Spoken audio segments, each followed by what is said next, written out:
Welcome to the Hot Rod Hangout Podcast. Whoop, whoop. I'm Matt. And I'm Ashley. And tonight, we actually are flipping the script. We're going to be on a podcast. Y'all heard him on our podcast 2 weeks ago, Patina Code, Dennis with Patina Code. This week, we're actually going to get to be on his episode. Oh, yeah. So y'all guys stay tuned. What's up out there, podcast world? You're now listening to Patina Code presents Stay With Me. I'm your host, Dennis. And the baby. He's joining us tonight. Tonight we got special guests, as you guys just heard. We got Matt and Ashley from the Hot Rod Hangout Podcast. So this is a podcast on a podcast.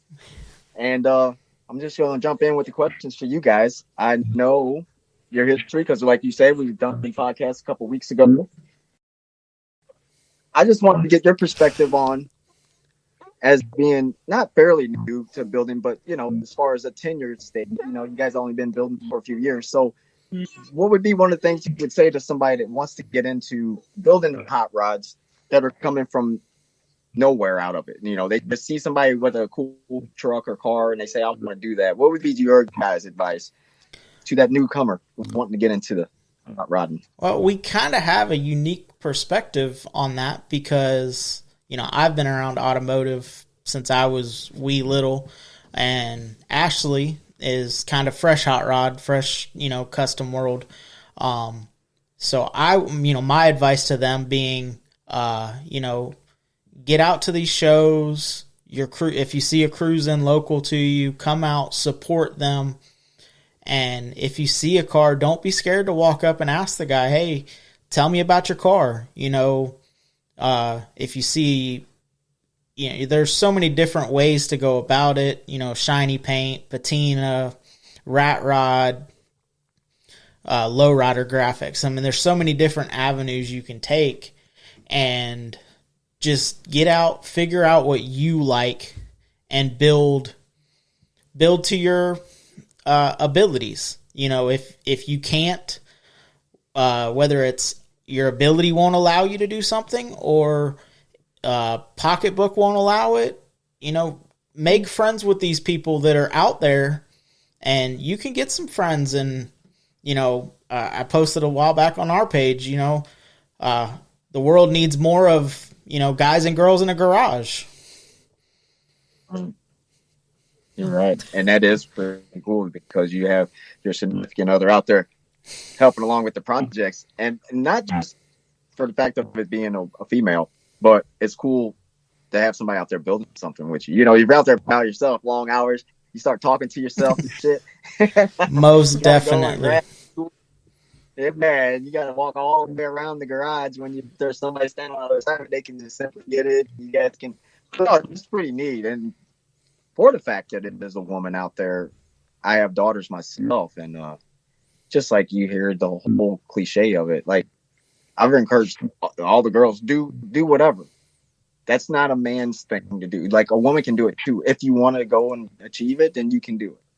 I mean, as far as, you know, getting out in a garage, or you want to ride MX, motocross, and shit like that. You know, women can do it, but you got to apply yourself. So I don't think gender plays a role in whether or not a person can do something, especially building a hot. I don't think that has anything to do with it. And sometimes it takes a girl's touch or a girl's appearance, vision, because, you know, we may be one way. And I've told Ashley this, you know, everybody can learn. Another thing is everybody can learn from anybody. You know, we'll be working on something and Ashley's standing on the other side. Very rarely does she lawn chair it, but if she's sitting in a lawn chair, she's looking at it from a different angle. And it's like, well, why can't we do this? Well, if it's something that I already thought of, I can explain to her, well, yeah, we could do that, but then this would happen. Or it may just be, I'm not looking at it right. And now all of a sudden Ashley goes, hey, why don't we just plug the wires in and the taillights will work? And I'll be like, hey, well, that's a good idea. I wish I'd have thought of that, you know? Yeah. But you also, a woman's touch, right? Mm-hmm. Because she, like you said, the sight and the insight the women have. You know, guys build hot rods because of girls, right? Yeah, pretty much. Because the chicks dig it. Right. But no, it's cool that both of you guys are out there and doing it. And so, for my listeners, go through the project that you guys are currently on and what you're planning to achieve with that. So the biggest one that we currently have is we're putting together a 29 Model A 4-door sedan. It's going to be on a custom BP Customs chassis, air ride front and rear. When it's at ride height, you won't see the air suspension. When it's laid out, you will definitely not see any air suspension. So I could leave it at ride height and it'll look like a traditional hot rod. When it's laid out, obviously people will be wondering how. That car, we're doing the best we can. It's going to be small block powered, tri-power, turbo 350 trans. It's got a 4th gen Camaro rear end to get wide enough to where, because the tires are going to be pretty much the top of the roof by the time it ends up chopped and everything like that. So we had to find a rear end that was wide enough, and the 4th gen fit that build. And then I'll let Ashley tell you about our 54. Oh, goodness. I mean, that's not really I guess it's a continuous project. The 54, what do we consider a 210? It is a 210. Okay. With its original inline 6. Mm-hmm. And then S10 5-speed. I'm sorry, I haven't said it in a while. With the S10 5-speed. But that's the thing about it, though. It's got the S10 5-speed, so that means you're shifting the car, right? Yep. So it was an original 3-on-the-tree car, and the column's been converted to clean. And then S10 5-speed, S10 rear end, because those were a torque tube from factory. And when you lower them as low as that car is, it starts leaking down the torque tube. But, that's one of the first things that goes, mostly, sometimes on those would be the rear end and that torque tube, drive shaft, and all that to go with it. But no, I think that, like I said, I think it's neat to have someone out there, especially a female out there, and she's in the spirit. I wasn't trying to put you on the spot. I was just trying to get your perspective on the. Well, I was trying to give her a little bit of time because I feel like, we talked about this on our podcast. I tend to get in the motions and I just start rambling, and I'm trying not to take over. You just get in the spirit because you're enthusiastic about doing the hot rods and stuff. Very much so. So now, Ashley, you didn't come from a background from the hot rods, did you? No. I mean, it was always just in the house, not in the garage. Wasn't really allowed in the garage. So, and then previously, before I met Matt, it was kind of like, here, go hand me that. And then this one came along and he's like, here you go. And then puts me on the spot, and I have no idea. But then he walks me through it, and I figure it out, and we've put blood, sweat, and tears into everything we've wrenched on. So that's great. Like that, I get so a lot of teachable moments, and learning it, which that's cool. Like if he's actually explain instead of saying, and I know because I had to catch myself early on when the kids were little, but once they got old enough to where they could understand what wrenches were and what the size of the shit was. Now I can explain why I want you to grab this.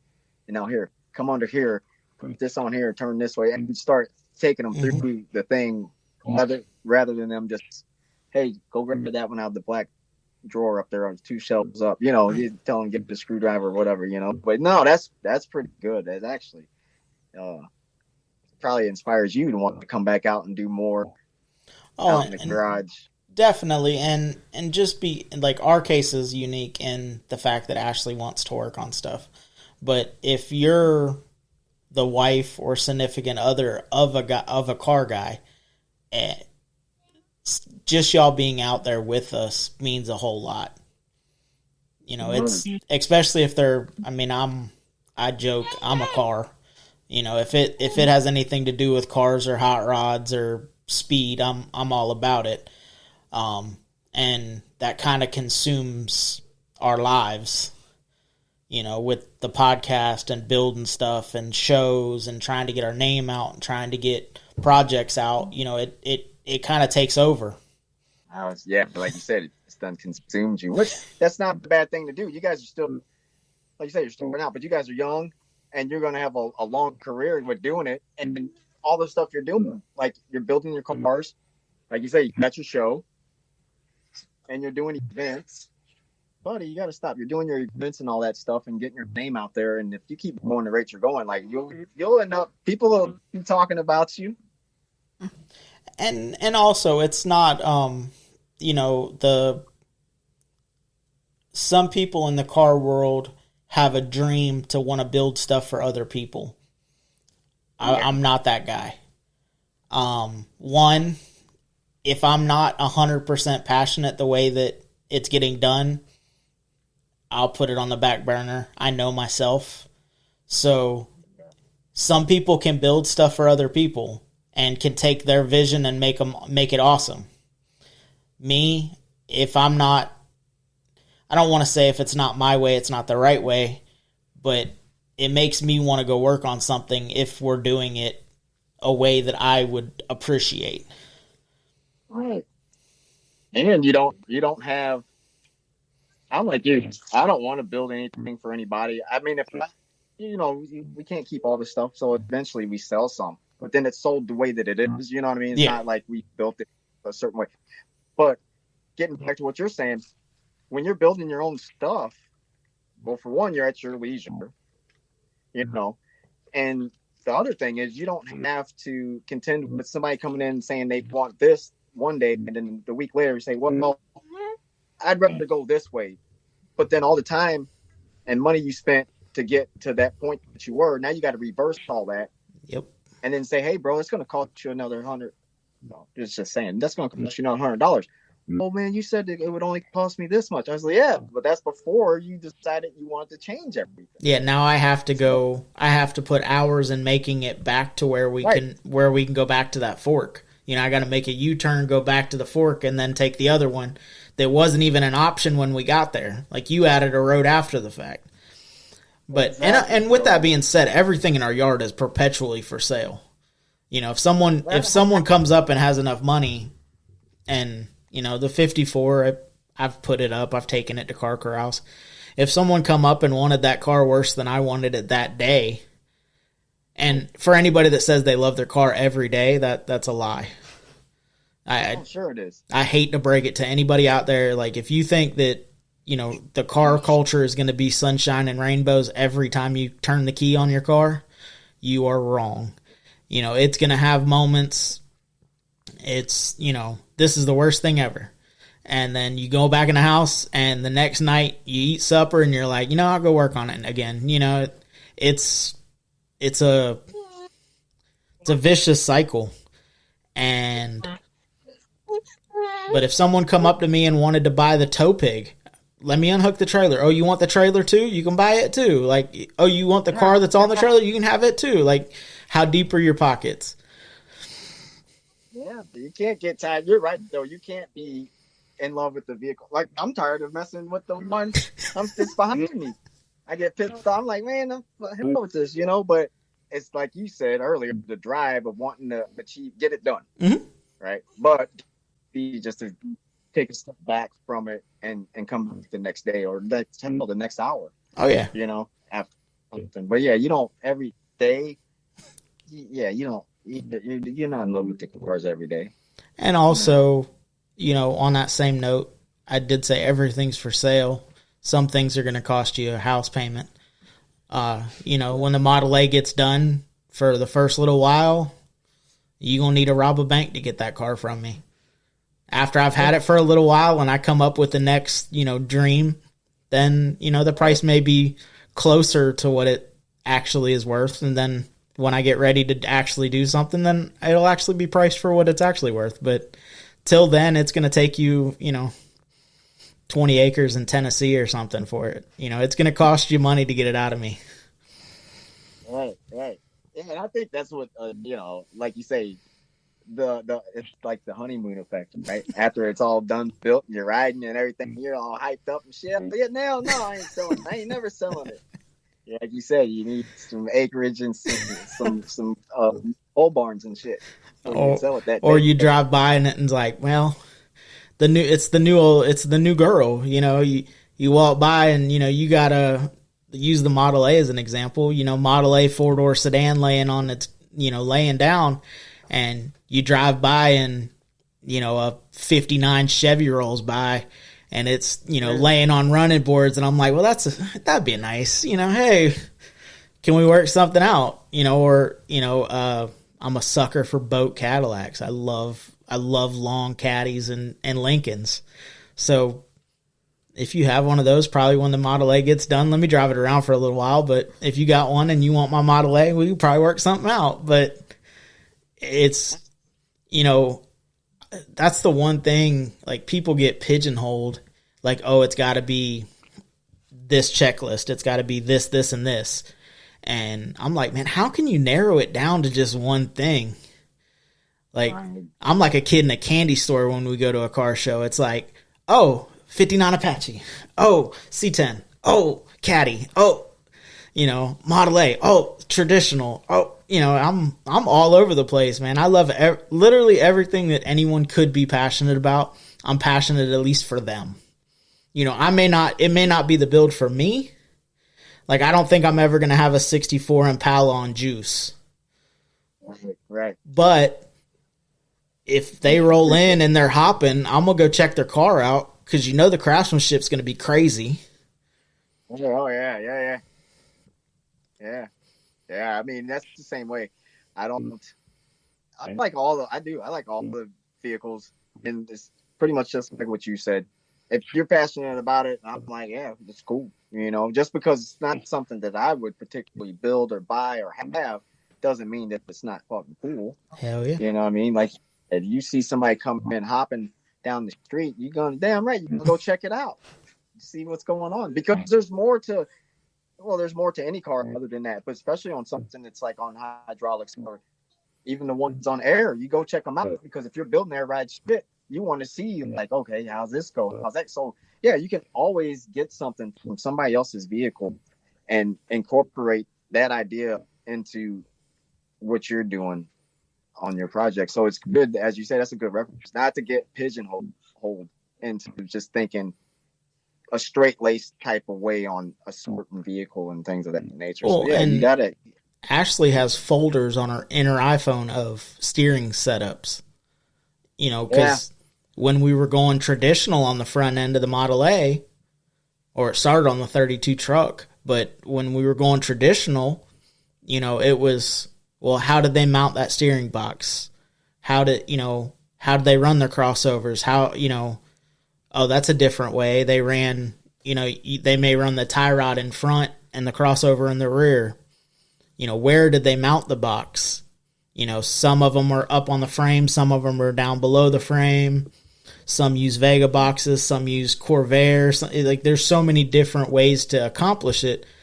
And that was literally, we would go to a show, and Ashley has a good camera, and she'd go through and she'd take all of the pictures of every car there, or almost every car there, and then I would send her back with her iPhone and be like, go take pictures of every single crossover steering that's in this parking lot right now, to just get ideas of how it's supposed to be laid out, or how they laid it out. Maybe it's not the right way, but in my dad's 34 pickup, we've been working on it steering since he got it, making little improvements every time. But it just, I wasn't born knowing how to do crossover steering. Obviously, this is the oldest thing I've ever messed with. The 54 is a little wonky. It's got a straight axle, sorta, but it also has control arms. So like it was weird. It took me a little while to figure out like what was going on there. But you just kind of chip away at it, and eventually it either works or it gets as good as it can get. I mean, well, I thought you was gonna say something else. You was on the roll, bro. I was gonna let you keep filling. I mean, it's just like I said, get something. You asked about the advice, and I mean, I can go back to the first podcast. What I told the kid that was on that podcast, it doesn't matter what you want. It's what you can afford to do right now. So yes, you want that big body caddy on 24 steel wheels, and you want the mob steels and all that. You're like, yes, you want all of that. You want the gangster leather. You want this, you want all of that. But your budget says you're going to be, Vega wagging it for a while. And do some work and learn. And then when you get, you can use that car to trade up. Trading, that's another thing that draws me to the car world. Like we're like the last people that trade. Right. Like everybody else is like, just give me money. And like real car guys are like, well, what you got to trade? Or yeah. Hey, I got this. Would you trade for it? I mean, the 54 was loaded on a trailer, getting ready to go get traded. And the deal fell through, and I was like, well, I'm unloaded and I'm taking it to breakfast tomorrow. There was nothing wrong with the car. Dude called me and was like, hey, do you want this? And I was like, I kind of do. And he's like, I kind of want your 54. And I'm like, well, let's work something out. He's like, but I ain't got no money. And I'm like, me neither. So let's figure this out. There you go. And he ended up, he said, well, he couldn't, the title, there was a whole bunch of stuff that happened, and it just was perfect storm. I said, well, man, if we're not making the deal tomorrow, I'm going to unload it, and I'm going to take it an hour up the road, and we're going to go eat some breakfast in it. And he's like, okay, 10-4. And I talked to him like 2 months later, or 2 or 3 weeks later. And he's like, yeah, man, no hard feelings. A guy walked up with a fistful of hundreds, and I sold it to him. I'm like, go for it. And then I seen him again at Turkey Rod Run. He said, hey, man, I own that truck again. You want to trade? I said, no, not really. Yeah. There was no hard feelings. And the guy's a swapper. I mean, he trades. That's what he does. And it keeps, I mean, I hate to say this, but it keeps the government out of it. Right. I bought that truck for $1. Amen, man. I mean, if that's the first thing that comes out, a lot of guys that I know, they're like, hey, and they remember certain stuff that's sitting around, or that I said maybe in the basement or whatever, and they say, hey, you still got this? I got this material. Want to do some swapping? Or they say horse trading, Oh, yeah. Some horse trading. Yeah, that's fine, because it's like you say. I mean, if you got something and somebody else needs it, we don't need to burn money on it. I mean, if it's two equal value pieces, but it's just swap it out, and then the money you got in your pocket, save it for whatever you're going to need for your stuff. You know what I mean? So, and some of them, some of the trades, you realize that they've owned the same car 2 or 3 times. Yeah. Or guys that are really good at trading, like in a big car corral or something, they're 4 or 5 cars ahead. They're trading this one for this one to get that one to get this one to get the car that they really wanted in the first place, but that guy wouldn't trade what they originally had. So you work yourself back to, okay, you'll trade my car. Okay, cool. Now boop, boop, boop, boop, and you get to what you want. Right. Yeah. There used to be a show called Meeting Up or some shit like that, and that's what they would start with, the low level car, their way. I never watched it. I see like clips of it and shit like that, and I'm like, man, that seems like it's pretty interesting. But then it seems kind of far fetched. Guy starts off with a fucking Volkswagen and ends up with a Maserati. Yeah. Motherfucker. Well, and also, there's the paperclip. I think it was a TED Talk. The guy started with a paperclip and he traded up to a house. Like, yeah, it's possible, but like you got to have a lot of people along the way that are like, I see your goal and I'm trying to help you. So even though what you have is worth $10, I'm going to trade you this $50 item for it. You need to have a lot of that to get to that. But even, I mean, my first car was an 82 S10 that was lowered by heating up the springs and bouncing on the bumper till you got it to the right ride height. It drove like literal shit. but I'd roll the windows down and go roll because that's what I could afford. You know, my mom and dad helped me get into that truck, and I drove it, and then I traded it up for something that I wanted a little bit more, and traded that for something I wanted a little bit more, and then ended up, you know, just keep piddling around until you get to, okay, you can actually call your shot. Like, I've been looking for a Model A for almost a year and a half now. And I was like, I'm going to build a Model A. I found it, and I'm building it. You know, it's just, you got to start somewhere. Don't get so blinded that you can't see what's in front of you. You know, every engine is an air pump. They all are all push rod motors or air pumps. They all operate very similar, the same. Right. You know, so if you can apply that knowledge across the board, it doesn't matter Ford, Chevy, Dodge. I mean, I was a diehard Chevy guy. I named my dog Chevy. Like, I'm a diehard Chevy guy because my dad was. That was just what we always had. We always had GM products. And now I'm building a Ford. I'm putting a small block in it, but, you know. Yeah, you're building a Ford. Built Ford tough with the Chevy stuff, you know. But if someone come up to me with a really nice Ford, it's not like I'm going to turn my nose up at them. And the same with a Chevy or a Dodge. Or, I mean, there's people out there, Mopar or no car. I mean, they bleed Mopar, and that's it. Don't you dare bring a Chevrolet in this yard, you know? And it's like, man, appreciate everybody. Yeah, pretty much. You get, I mean, but hey, I guess it's just like with everything else in this car world.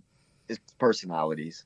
That's all it is. It's just personalities, and I mean, you can look across that shit, but really, I mean, I mean, I would say there's quite a few when you go out to the shows and stuff, but generally there's never any problems. But if you have the outlook like you do, to where you appreciate everybody's stuff, even the guy that's standing there saying Mopar, no car, you still go over there and see him and say, hey, that's nice or whatever, and mosey on. You know what I mean? And you can keep it moving. Yeah, the little one. Can you guys? I know you guys can hear him. Oh yeah, you're good. Yeah, he's in rare form. Usually he's chilling out here, but not today. I don't know what's wrong with him. Hi. Say hi. You're in the podcast. Well, he said he was back there. Okay, well, you got to stay quiet, bud. He's hot. He's 18 months old. And he knows. Like, you tell him to stop or tell him to sit down or whatever. He does that stuff. I don't know why he's in rare form today, though. I really don't. But I'll be right back. I guess because he can. Okay. Anyway. Yeah, no, that's good. Like, now, so you know about you guys call him Michelangelo, and you have. So, what's your end goal? Like, what are you leading up to that you want to build? I mean, when we talked a couple weeks ago, you're saying, well, it's whatever comes across, but there's in there that you got your eye on or a thought. I mean, like I said the last time, it kind of depends because it's one of those things. Like, if we're in a spot where we want to fix up Michelangelo, it'll be Michelangelo. Like, we both have kind of like a dream picture of him, but also, you know, with him having the Model A, would it be also cool if I had one too and we matched? So, but then in the same sense, you know, like, I can't make up my mind. So there's also the whole, like maybe a Suburban or carryall, something along those lines. But with the more room, the more money. That's one thing we keep coming across. But I don't know. It depends, you know, what life throws at you. I mean, even the Model A build is, you know, every step along the way that he's been planning this for like a year and a half, you know, it's changed little things here and there, whatever, but it's constantly changing. And I'm sure you come across something and you can't do it the way you originally planned it. So, all right, back to square one. Right. And that's what happens. And you just keep pushing. Mm-hmm. Or I mean, you can't really give, depending on how far you are in your project, but you can't just pull up and stop and just give up on it. It's like Yeah. you can stop working on it, but just to get rid of it, because that'll always be something that will come back Mm-hmm. to where you'd be like, man, I would have finished if I would have. And even just with just small, all the shit in our life when we were little.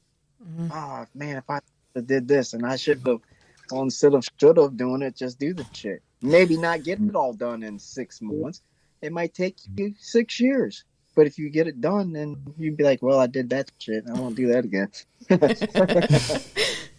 And but yeah, you gotta keep pushing with it and keep going. So you do have I guess the whole world's like a candy store for you. Yeah, Because, for both of us. it's probably like that for everybody that likes enjoying building cars and shit. You see something, you're like, man, I want to do something like that, and you start looking, spend a couple days on the fucking line. Yeah, man, okay. Then you go back to your shit, and then you see something else, and you're like, oh shit, And so yeah, I get it totally. It's never for a car enthusiast or a car builder, you're never satisfied with. You could have 10 shits out there right now, and they're all done. You're gonna be looking for 11. Oh, You yeah. know what I mean? But, and also on that same, you can get ideas to bridge gaps. Right. You may be building a 50 style car, but something that they did in the 70s you find cool, so you integrate it into your build, or the other way around. Right. Mini truck inspired Model A. It's going to have bomber seats from that era. It's going to have traditional front end from, the same era, but it's on air ride. Well, that wasn't around. Exactly. Going to try to do something weird with the top. I'm not going to let that out of the bag because I don't know if it's going to be able to get accomplished, but we're going to try it. And if it works, you'll know because it'll be posted. There you go. Yeah. But yeah. So now, exactly how long have you been on the Ford, the A? So I bought it in May. Beginning of May. Yeah, end of April, beginning of May. And I've been looking for that car for like a year and a half. Was originally looking for a 2-door sedan because I never wanted to say, man, I wish I had more room. So I was like, well, I'll just buy the biggest Model A they make. And then I can never say I don't have leg room. I'm going to chop it, and it's obviously going to be channeled over the frame. So, I mean, I'm taking up the leg room, but, it is what it is. So, then I was lulling it over whether I was going to do like a traditional chassis, like a Bowling Brothers or vape head, or just lost the other one. Like just a traditional like 512, 5 kick up in the front, 12-inch kick in the rear, and kind of got this is kind of one of my biggest things is like don't build it for other people. And I started falling into it like, okay, it's got to be on this chassis. It's got to be on coilovers. It's got to be 15s. It's got to be 5 on 5.5 because that's what it came with. It's got to have this. It's got to have that. And then I'm like, wait a second. Wait. No. It doesn't have to have any of that if I don't want it to have that. So that was when I was like, okay, well, I'm just going to... the idea was BP Customs. We've formed a friendship, kind of knew of each other beforehand, but in this deal, we've formed a friendship. I've seen some of his work. He does awesome work. My chassis so far is killer. But the plan was him to build the chassis and get the body mounted, and I was going to get basically everything else. rebuild the motor, get the transmission ready to drop in, I got another axle. Me and Ashley got it cleaned up, majority of Ashley. I'm not gonna lie, you did most of that. I cut the brackets, you ground them off. But that way, when he needed something, when he was like, okay, I'm ready for the rear end, boom, the rear end's ready to go over there. Because I made a bold statement that it was going to be done for November for Turkey Rod Run. And I don't want to go over there with it untested. Therefore, it needs to be done like first weekend of November. So I have a little bit of time to put some miles on it before I go over there. So, I made the timeline tight. So we're just doing what we can do. And there is a backup plan. I mean, I could take the 54 and park it where it has a spot. The Model A has a spot at Turkey with Florida Rats and Rods. Shout out to them. Really appreciative of them. He reached out to me and he said, hey man, I know you had a little trouble last year, but I'd really like one of your cars to be with us in the club parking. And I'm like, well, okay, my Model A will be there.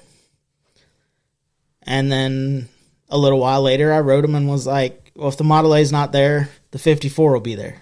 He's like, all right, well, get to work, get your Model A done. I'm like, well, that's what the goal is, but I'm also not going to take it over there untested because I don't want something to be haywire that we could have fixed, whether it's chassis, whether it's air ride, whether it's motor related. I don't want to go over there and look like we're not prepared, even though we're not going to be, because it's never done. Yeah, it's never. But going back to what you said, doesn't have to have this on it, doesn't have to have that on it. Once you came to that realization, did the process smooth out for you a little better? Yes and no. So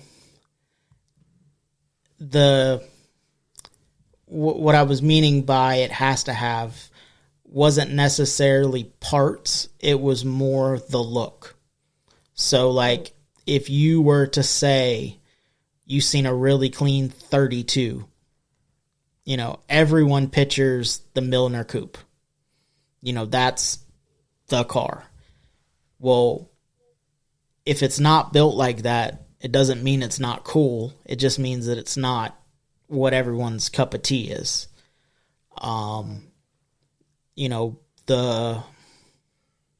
It has to have 15s or 16s or the 19-inch spokes that it came with. Yeah, that's cool, but those rims are 95 years old. And I'm putting a small block in it. So there goes that. And, it's like the front end that I had chrome drums. And I'd even bought the drum. I'd bought the kit to put drum brakes on the front of the car. Like I bought the brake kit.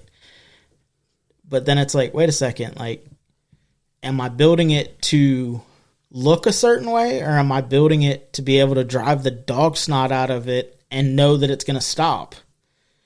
Well, 2-inch or 1.75 inch pads on the front end of a car that's not going to weigh a whole lot. And I'm not saying I'm building a mountain motor, but the way Britain with BP is building my chassis, I put whatever motor in it. I mean, he's building it to handle a blower later down the road if it magically appears in our shopping cart and delivers it to our yard. But I don't have blower money right now. I'd love to put a blower on it, but I just don't have blower money. I didn't really think I had 3 deuce intake money either, but I found a good deal and the guy worked with me, and it was pre-podcast, so I have no clue who it was. I hope I run back into him again so I can thank him again, because he hooked me up. But like certain things, just it's got to be a manual, because that's what Model A's came with. It's got to be a flathead, Well, it doesn't. I'm putting an automatic in it because, one, my leg gets tired as shit sitting in traffic, cruising into these car shows, moving up 5 inches at a time with a clutch. And I also want to be able to, we're going with an air management system that Ashley can get in, hit the center button to get to ride height, put it in D for that way, and go drive. You know, I want... Take off. That's the one thing is everything in my yard I want her to be able to drive. She could get in the 54. If she needed to make that work for her, she could get in it and she could drive it. She'll shake her head no, but she can. She's driven it enough that if necessary, she could, you know, if the house is on fire, she could get the car away from the house. There may be burnout marks in my driveway, but she can get it done. You know, she may slam on the brakes 4 or 5 times, moving at 12 feet, but it's going to get done. Might take 12 years to get there. But she's capable. And the Model A, the vision for that build from jump was I want a car that I can get in and I can go put miles on. You know, we have a couple guys down here. I don't know if Scott Strickland's still on, but he has the cleanest carryall I think I've ever seen in my entire life. And he drives the wheels off of it. You know, and that's what I want. I don't want to be the guy like, hey, we're going to Rusttoberfest and I'm like, all right, cool, let's go. When are we leaving? Oh, we're meeting here, and show up and be the only one on a trailer. Right, like, right. We're all going drive. We're going to drive to Lone Star Roundup or Mini Nats or this one or Slamfest or Turkey or something like that. Okay, yeah, let's go. I don't want to be the guy like, yeah, I'll meet you there with my trailer. Yeah. You're going to definitely be able to drive. That's part, you know, that's starting to be more of a thing now where guys are like, you know, I'm driving my shit. Mm-hmm. You know, we ain't holding it and that gives you more, gives you more incentive to do shit right when you're building your car. If you actually are going to take it out and enjoy it. And it also gives you the luxury of knowing that you don't have to have certain items on the vehicle. You're going to put the right item on the vehicle. And now don't get it twisted. If I'm the only one coming to Rusttoberfest, which me and you talked that we were going to trade shows next year, if I'm the only one coming, you better believe that car will be on a trailer and I'll be cruising in my crew cab with AC and all of that. You would have to. But I mean, that makes sense, right? That's just there's not going to be any storage in the Model A, so it's going to be literally the clothes on my back. So, you know, if we're going out and we're going to all rough it, I'm good with that. But I'm not roughing it just to rough it. Now, anywhere in the state of Florida, I'll probably drive it. Yeah, definitely, man. I couldn't. It'd be like me trying to drive, which we could probably, but then just but from here to Arizona or some shit, or help to Florida, just riding. Man, shit. No, we're gonna have to put him on the trailer. that's a clip, man. Oh yeah. To be, and then you're cooped up in all these old ass cars. You're cooped up in them. You're not. You know, I mean, I don't care what you do. You're cooped up in that son of a bitch. And it's just, I don't know, man. You know, I guess back in the day, they did travel later on, but I mean, like the cabin area in that truck, man, there ain't no way in hell I'd be wanting to sit in there for 13 hours straight. And your cab is huge compared to 30s cars. Oh, heck yeah. Heck yeah. Oh, yeah. When you get back there in the 30s, man, shit. You're like this in that son of a bitch, you know? Yeah. Your knees are up by the damn wheel and shit. It's messed them up. And that'd be hell to ride. You wouldn't do it again. Well, and that's the thing is, like, you see a lot, like, when I say I would rough it with other people, like, that's an experience. You know, you're going up, there's 5 or 6 cars, y'all are all cruising, you know, someone has a malfunction, whether it's small or big or whatnot. Like, you pull over, you fix it as a group. You know, somebody, you know, especially and I hate to like break it down into generations, but like the older generation grew up with these cars. So if there's, you know, something that can be done that may not be right, but it's going to get you off the interstate or get you to where you can fix it properly, those are the guys that grew up doing that. Whereas we're from the generation of, you know, well, if something breaks, you just go to AutoZone. Well, and I say our generation, not we, but our generation is, you know, you just go to AutoZone and you tell them that it's a 99 Silverado 2-wheel drive, pink, and it's got this motor in it and it's got these tires on it, and they tell you, well, this is the part you need. Well, I remember sending Ashley for something on the 54, and I'm like, hey, go buy this, and she's like, okay.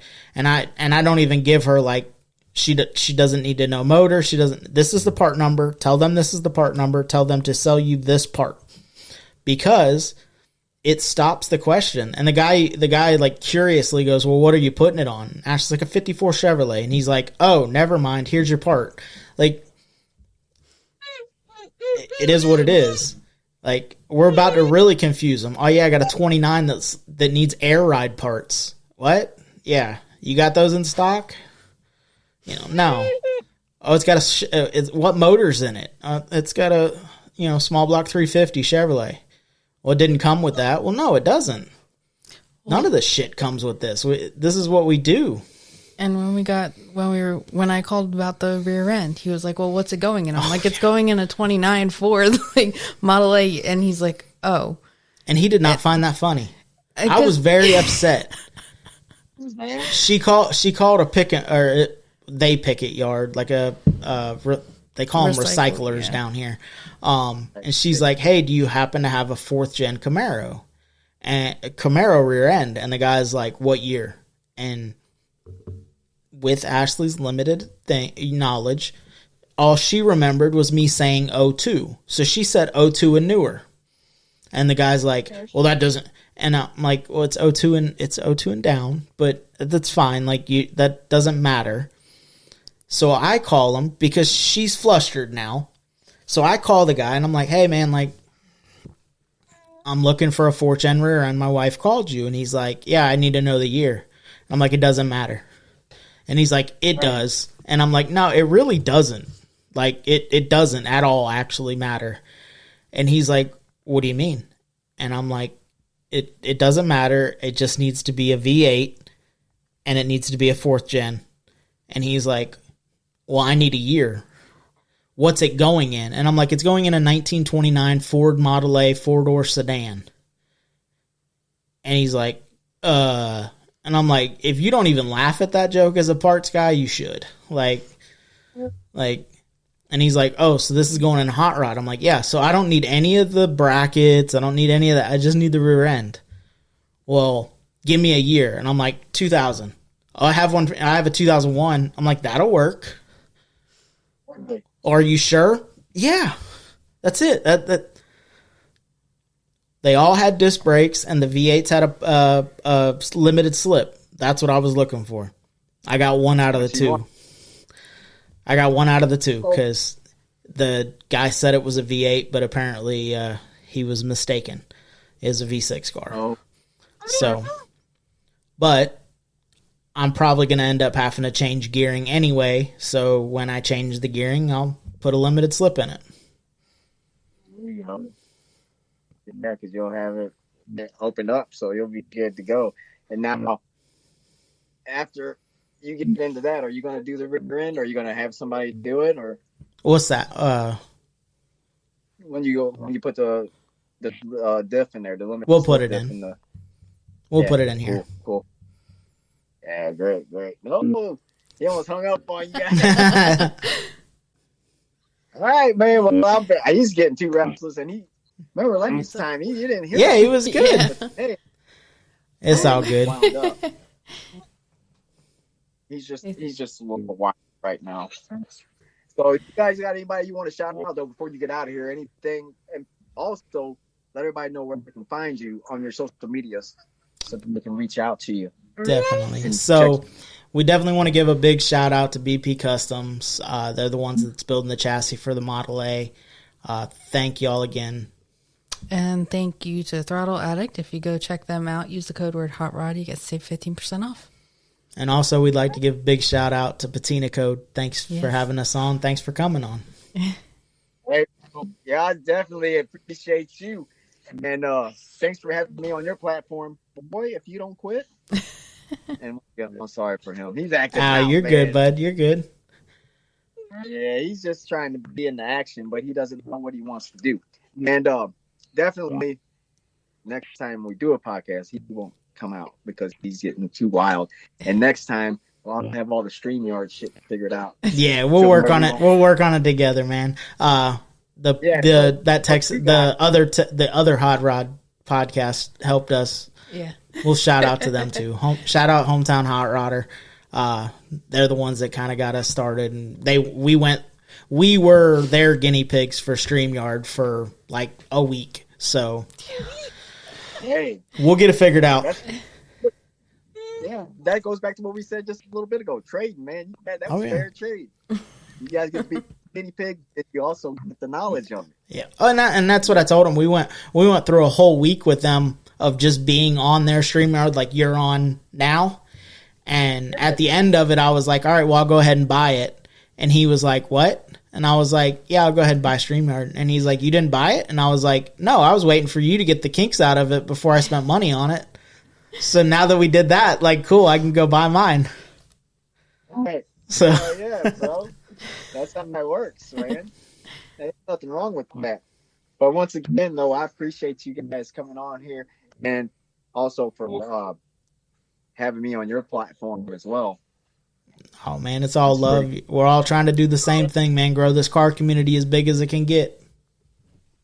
Yeah, exactly. And at the same time, we're trying to grow these little ones, too. Maybe you can eat the next one up if you choose to be. But, yeah, I appreciate you guys, man. I'm going to get out of here because he's wild. I don't know. I'm going to go get him some milk. And look forward to talking to you guys again, though. All right, man. Later. Later. All right, babe. Before we get out of here, hit us with the dates. Yes, this weekend coming up, July 10th through the 13th, is Meekum in Kissimmee, Florida at the Osceola Heritage Park. And then, of course, the third Friday cruising in downtown Inverness from 5 to 8 is July 19th. And last but definitely not least, our monthly cruise-in, July 21st. You can either meet us at Napa at 10:30 in Bushnell, or you can meet us at the Cove in Inverness about 11:30. Yes, ma'am. All right, guys. Till next time, get out, drive your shit. See ya. Later.